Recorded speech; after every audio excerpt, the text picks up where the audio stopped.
Hace un par de semanas en Cochabamba, la Caja Nacional de Salud convocó a los medios de comunicación para dar a conocer su dramática y difícil realidad. De ese tema queremos hablar con la administradora del Hospital Obrero de la Caja Nacional de Salud de Cochabamba, la doctora Jenny Magne, que está en contacto con nosotros, a quien le agradecemos este tiempo.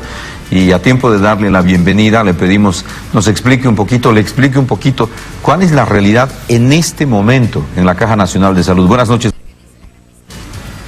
Buenas noches, muchas gracias por la entrevista. Bueno, informar que hemos estado pasando un periodo de pandemia muy crítico en Cochabamba a partir de la semana epidemiológica 16, que ha existido un aumento rápido de casos de COVID-19 y paralelamente esto ha ido con una demanda alta de ocupación de camas. Pero en la Caja Nacional de Salud hemos ido ampliando servicios a medida que aumentaba la demanda de casos COVID-19, hemos seguido aumentando camas instaladas para poder ofertar a nuestros asegurados la atención oportuna con toda la instalación pertinente. Pero también hace 2 semanas exactamente nosotros pedíamos a las autoridades departamentales se dicte cuarentena rígida, ya que ya estaba proyectada el alza de casos positivos en aumento y necesitábamos poder dar respiro a los servicios de salud porque un ascenso abrupto y cuyo pico estaba justo en esta semana iba a saturar los servicios y en ese caso tendríamos que rechazar pacientes.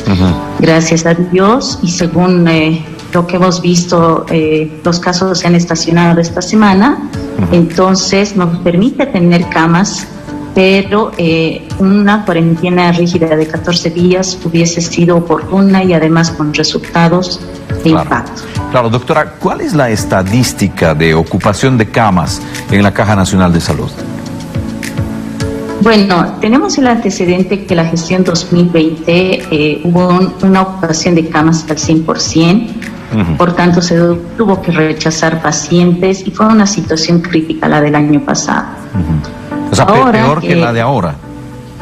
Sí, de hecho peor en el tema de oferta de servicios, ¿sí?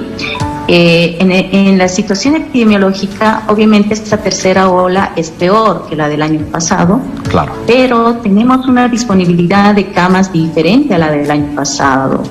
Hemos tenido, por ejemplo, disponibilidad de camas que han llegado al 76%, que no se han ocupado, más o menos alrededor de la semana 8, 10, pero a partir de la semana 16 ha ido un aumento abrupto de casos o de internaciones que nos ha permitido fluctuar entre 60% la ocupación de camas y llegando al día de ayer a 96% de ocupación de camas.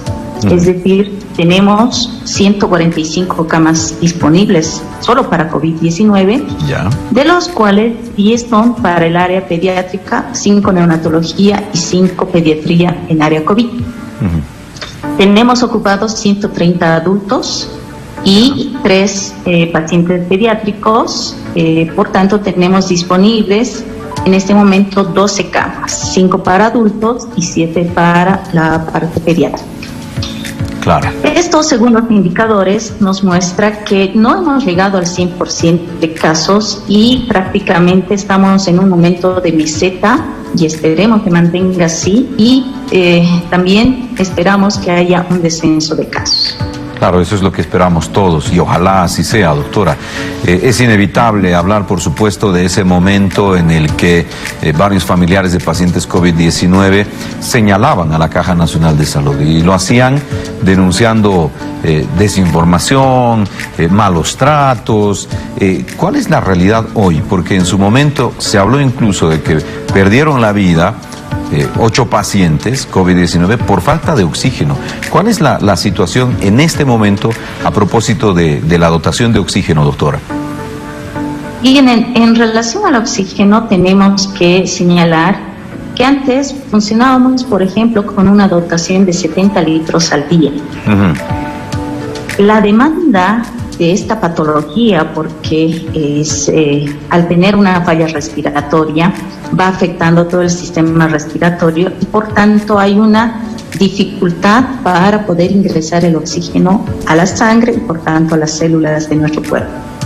Entonces esto hace que el paciente esté en una hipoxemia, un déficit de oxígeno y siente la necesidad y esa angustia, ¿verdad? Ajá. Entonces los pacientes con dificultad respiratoria y con alteración del sistema respiratorio principalmente son ingresados a las áreas de internación y de acuerdo a la gravedad de este cuadro, entonces algunos requieren terapia intensiva por la utilización de los equipos. Pero en este momento nosotros hemos tenido ya la previsión hace meses de hacer contratación con 2 empresas, Nitrox y Praxair, donde nuestra dotación de oxígeno al día en tubos es de 230. Imagínense, de 70 que consumíamos al día, ahora está en un promedio de 230 al día. Claro. ¿No? Y esto nos permite tener esta disponibilidad de gas. Asimismo, la semana pasada habíamos tenido un evento donde pacientes particulares fueron a bloquear la salida de la empresa Nitro y por esto impedía que llegue al hospital. Entonces, en una situación de previsión, también pedimos al comando departamental, al gobernador, que intervengan porque si no iban a poner en riesgo la dotación de oxígeno a las camas instaladas de nuestros pacientes. En ese momento nuestro pedido fue atendido y obviamente no hay la dificultad de oxígeno. De hecho, tenemos previsto hasta el mes de agosto con una empresa y hasta el mes de noviembre con otra, pero esto también pasa del consumo que tenemos diariamente en nuestras camas instaladas. Ya hemos hecho recontrataciones, modificando, incluso alguna empresa nos elevó el precio, pero estamos absorbiendo toda esta necesidad que la tercera ola está demandando en nuestra institución. Claro. Ahora, doctora, hay un otro tema que definitivamente es importante y tiene que ver con la inversión de más o menos 1 millón de bolivianos para la construcción de un domo que no está funcionando. ¿Por qué no está funcionando este domo en la Caja Nacional? Bien, es importante mencionar que la administración a la que yo represento legalmente, estoy en 5 meses de gestión. Ya. El año pasado se tuvo 4 cambios de administradores y también se tiene el antecedente que se construyó un domo o un hospital móvil para pacientes COVID-19 y según el informe técnico de jefatura médica, no cumple con las especificaciones técnicas para atender este tipo de pacientes. No tiene la capacidad instalada para esto, para ofertar este servicio. ¿Qué significa no cuenta eso, con doctora? O sea, le faltan equipos. Y las instalaciones, por ejemplo, para poner oxígeno, monitores, es decir, hay observaciones, las mismas que también fueron denunciadas por los controles sociales. A raíz de estas observaciones, nosotros a inicio de gestión hicimos una inspección técnica multidisciplinaria donde hubo indicios de responsabilidad y por tanto se mandó a las instancias de control de la institución a transparencia y auditoría para que nos emitan un informe técnico, un relevamiento de datos y se puedan establecer las responsabilidades si es que existieran. Claro, estamos hablando concretamente de la administración o de la gestión administrativa de abril, agosto, más o menos del año 2020. ¿Estamos bien? Exactamente, así es.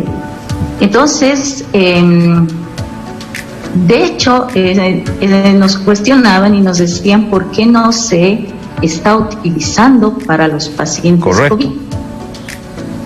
Porque no poner a un paciente con dificultad respiratoria y no tener las instalaciones necesarias es poner en riesgo a los pacientes. Claro. Entonces, no podemos realizar eso. Hemos nosotros refuncionalizado el hospital para ofertar la cantidad de camas que tenemos. No hemos llegado al 100% de saturación de camas. Entonces creemos que estamos combatiendo esta tercera ola con todos los esfuerzos del equipo multidisciplinario de la Caja Nacional de Salud. Ahora, el tema del domo es simplemente un ambiente que no tiene las instalaciones para resolver o para sostener a pacientes COVID-19. Y eso nos parece grave, nos parece gravísimo, doctora, porque es un caso que se tendrá que investigar y como nos acaba de decir, los responsables, ¿no?, quienes eran parte de la administración esa época o el momento en el que se construyó este domo, tendrán que asumir su responsabilidad. Porque imagínense, estamos viviendo una crisis sanitaria, una pandemia donde hay casos COVID, donde hay falta de oxígeno, hay una serie de dramáticos momentos que vivimos los bolivianos, y que se instale un domo que cuesta además más o menos 1 millón de bolivianos, que no funcione, es una aberración, doctora. Así es, por eso las instancias fiscalizadoras ya tienen conocimiento y parte de esto y establecerán las responsabilidades correspondientes. Asimismo, también nos llama la atención que el Sindicato de Profesionales de la Caja Nacional de Salud nunca ha hecho ninguna representación a la gestión pasada. No se ha pedido que se investigue estas situaciones, han estado en un silencio absoluto. Pero llama la atención que esta gestión hagan representaciones, publicaciones en prensa, que no tienen lugar en relación, y todavía nos dicen por qué no funciona el domo, ¿no es cierto? Entonces, no se dan cuenta de que la responsabilidad va del año pasado. Muchas de las omisiones en gestión o qué sé yo, algunas observaciones en la gestión pasada repercuten en esta gestión y nosotros estamos sobrellevando en este corto periodo de gestión. Terrible, es que es dramático que pasen estas cosas en nuestro país. Seguramente la investigación determinará grados de responsabilidades y que se proceda como debe procederse. Doctora, ya para ir cerrando, entiendo que se han asumido acciones, entiendo que hay equipos que, por ejemplo, trabajan en la inoculación de varios ambientes en la Caja Nacional de Salud, sobre todo en las oficinas donde se atienden pacientes que no son COVID-19, en el centro mismo de la ciudad. Están trabajando con equipos que realizan la desinfección de lugares o ambientes en donde se atienden a diferentes pacientes, ¿verdad? Sí, bueno, tenemos la característica que hemos diversificado, se quiere, la atención y hemos separado las atenciones que ofertamos a los pacientes. Uno, hemos dado continuidad a la atención de consulta externa de diversas patologías no COVID, vamos a llamar, recurrentes, crónicas, que requieren una valoración periódica y también el recojo de los medicamentos correspondientes. Tenemos todos los policlínicos que están dando atención a la población, a diferencia del año pasado que se cerraron los servicios. Correcto. También tenemos las áreas Centinela, 3 establecimientos o puntos Centinela, uno en Quillaco, en el Sinfa Quillacoyo, que está en el kilómetro 10,5, el otro en el Sinfa Sur, Tarapacá y Aroma, y el otro en el anexo que está sobre la Ayacucho. Esto hemos ampliado la cobertura con laboratorios, hemos ampliado la cobertura en horarios porque es la atención 24 horas y de lunes a domingo. Entonces de lunes a domingos, los 7 días tienen disponible las personas estos servicios y se hace pruebas de laboratorio que nos permite tener un diagnóstico y también pruebas que nos permiten el seguimiento del paciente.